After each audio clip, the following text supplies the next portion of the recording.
Now we are going to the lesson. Accommodation. Sir, you can use Telugu words also. అయితే మనకు ఉన్నటువంటి ఈ democracy భారతదేశంలో ఉన్నటువంటి ప్రజాస్వామ్యం మనకు వచ్చింది ఫస్ట్ బ్రిటిష్ గవర్నమెంట్ నుంచి భారతదేశానికి ఇట్లా అనేక ప్రాంతాలకు డెమోక్రసీ ఆఫ్ ఎక్స్పాన్షన్ అనేటువంటి పాఠంలో మనం చూసాం. అయితే ప్రజాస్వామ్య దేశాలుగా పాత గతంలో ఉన్నటువంటి రాజరిక దేశాలన్నీ కూడా రాను ప్రజాస్వామ్య దేశాలుగా అంటే ప్రజల యొక్క అభిప్రాయాలతోటి ప్రభుత్వాలు ఏర్పడడం, ప్రజలకు కావాల్సినటువంటి అవసరాలన్నింటినీ కూడా గమనించి ప్రజల యొక్క అభిప్రాయాలతో అనుకూలంగా ఉండేటువంటి ప్రభుత్వాలుగా ఏర్పడమే ప్రజాస్వామ్య దేశాల యొక్క ప్రధానమైనటువంటి ఉద్దేశం. అయితే now we are going to Sri Lanka. The main problem is that Sri Lanka major part of the Tamils occupied already, where they have gone to the Tamil Nadu from the Tamil Nadu. వీళ్ళు శ్రీలంకకు ఎప్పుడు పోయారు అంటే 1948 కంటే ముందు, అంటే స్వాతంత్రం రాకముందు, శ్రీలంకకు స్వాతంత్రం రాకముందు నుంచే అక్కడ పనిచేస్తున్నటువంటి తమిళులు వాళ్ళు చివరికి they were started a organisation LTTE, Liberation Tamil Tigers, Liberation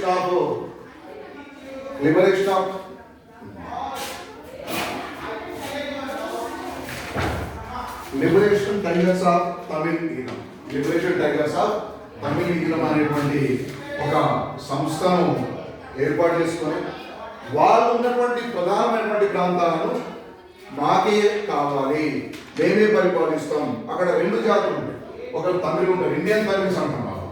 తర్వాత సింహళీలు ఉంటారు. అక్కడ ఆల్రెడీ వారి యొక్క శ్రీలంక ప్రధానమైనటువంటి జాతీయులు వాళ్ళందరూ, అంటే ఫస్ట్ నుంచి ఆ శ్రీలంకలో నివసిస్తున్న వాళ్ళంతా కూడా మెజారిటీ పీపుల్.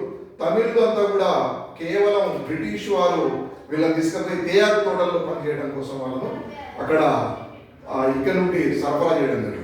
అయితే వీళ్ళ సంతతి పెరుగుకుంటూ ఏమైంది, ఆఖరికి అక్కడ ఉన్న ప్రాంతాలపైన పట్టు సాధించడం కోసం ఒక ఆర్గనైజేషన్ను ఏర్పాటు చేయడం జరిగింది. అదే ఎల్టీటీ. ఈ ఎల్టీటీ యొక్క ముఖ్య ఉద్దేశం ఏంటి అంటే అక్కడ ఉన్నటువంటి ప్రజల యొక్క తమిళ యొక్క హక్కులను కాపాడడంతో పాటు అక్కడ ఉన్నటువంటి ప్రభుత్వాన్ని, అక్కడ ఉన్న ప్రజలకు ఎటువంటి సౌకర్యాలు కల్పిస్తారో వాళ్ళతో ఈక్వల్గా తమిళకు కూడా సౌకర్యాలు కల్పించాలనేది ఒక భావన. రెండవది ఏంటి అంటే సపరేట్ స్టేట్స్ కావాలి, తమిళకు కూడా మాకు సపరేట్ స్టేట్స్ కావాలనేటువంటి ఒక ఆలోచనతోటి ఎల్టీటీ అనేది ప్రధానమైనటువంటి పాత్ర పోషించింది. ఇది ఒక గెరిల్లా యుద్ధాన్ని, అంటే this is not a democratic వే, ఇది ఒక మనకు ఎటువంటి అతివాదం పోకడం.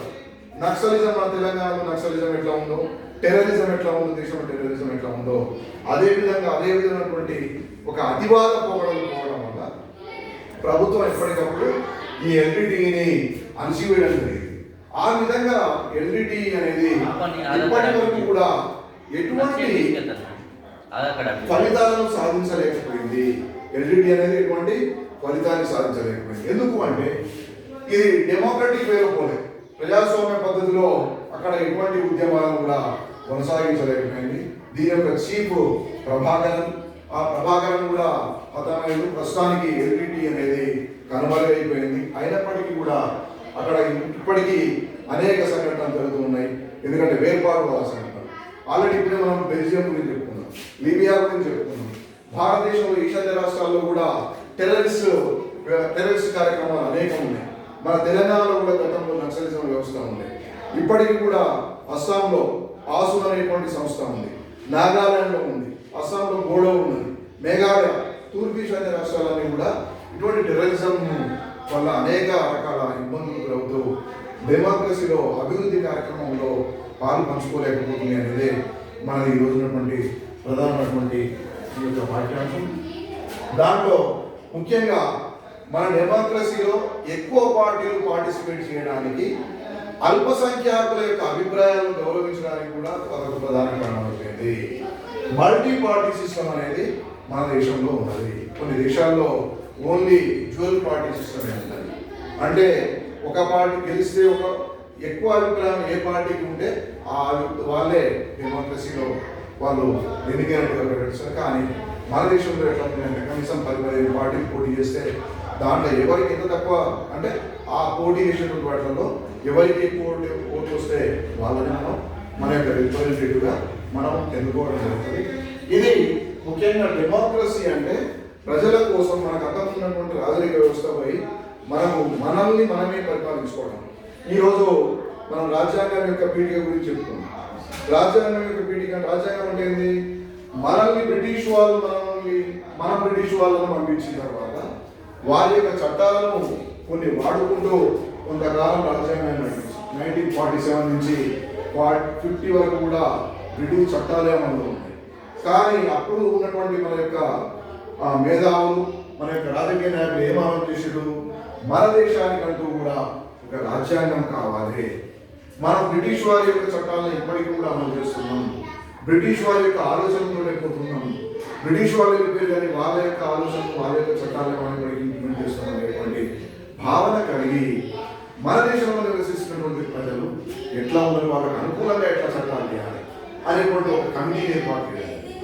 ఆ కమిటీలో ప్రధానంగా అనేక మంది ఉన్నప్పటికీ కూడా దాంట్లో ప్రధానంగా డాక్టర్ బిఆర్ అంబేద్కర్ను రాజ్యాంగ రచనా కమిటీకి అధ్యక్షుడిగా చేయడం. ఆ రాజ్యాంగ రచనా కమిటీ అనేది అనేక దేశాల్లో తిరిగి రాజ్యాంగాలు ఒక్కొక్క దేశంలో ఎట్లా ఉన్నాయి, అక్కడ ప్రజల యొక్క జీవన విధానం పైన ఏ విధమైనటువంటి ప్రభావాన్ని చూపుతున్నాయి, మరి వీటిని తీసుకుంటే మనకు అవసరమా లేదా, మన దగ్గర ఉన్నటువంటి కులాలు మతాలు అనేక రకాల ఈ యొక్క అసమానతలు ఉన్నాయి కదా, ఈ అసమానతలకు ఏం తీసుకుంటే బాగుంటుంది అంటే అక్కడ ఉన్నటువంటి వాటిని అన్నింటి కూడా పరిశీలించి దక్షిణ అమెరికా, దక్షిణ ఆఫ్రికా, తర్వాత రష్యా, ఆస్ట్రేలియా ఇట్లా అనేక ప్రాంతాలను పరిశీలించిన తర్వాత వాళ్ళు ఒక కంక్లూజన్కి వచ్చి ఆఖరి చివరికి నవంబర్ 26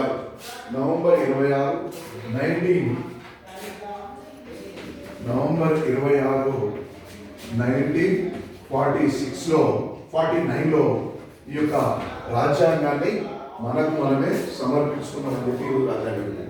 అంటే ఇదంతా ఏంటి? డెమోక్రసీలో భాగం.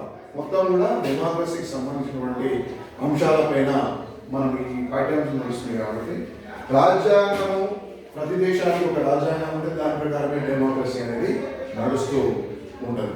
దాంట్లో భాగంగా ఇప్పుడు ఈరోజు చెప్పినటువంటి బెల్జియా కానీ లిబియా కానీ తర్వాత శ్రీలంకలో ఉన్నటువంటి అల్పసంఖ్యాకుల గురించి మెజారిటేరియన్స్ అండ్ మైనారిటీ పీపుల్ రెండింటినీ కూడా ఈక్వలైజ్ చేసుకుంటూ డెమోక్రసీలో ముందుకు పోవాల్సినటువంటి అవసరం ఉందనేది మనకి ఉన్నటువంటి ప్రధానమైనటువంటి అంశాలుగా మనం చెప్పుకోవచ్చు.